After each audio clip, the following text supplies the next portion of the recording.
You ask Tiger to calculate. This deals with linear inequalities with one unknown. The final result is x equal or smaller than -4.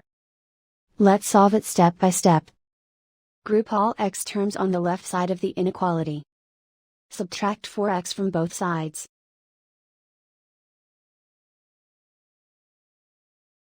Group like terms.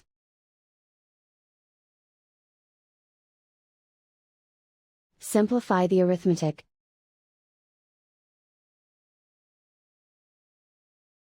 Group like terms.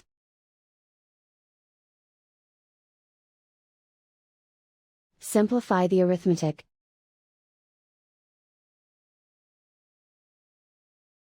Group all constants on the right side of the inequality. Subtract 7 from both sides.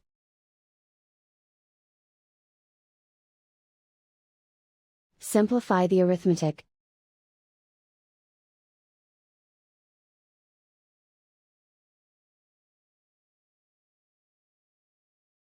Plot the solution on a coordinate grid. And so the final result is x equal or smaller than -4.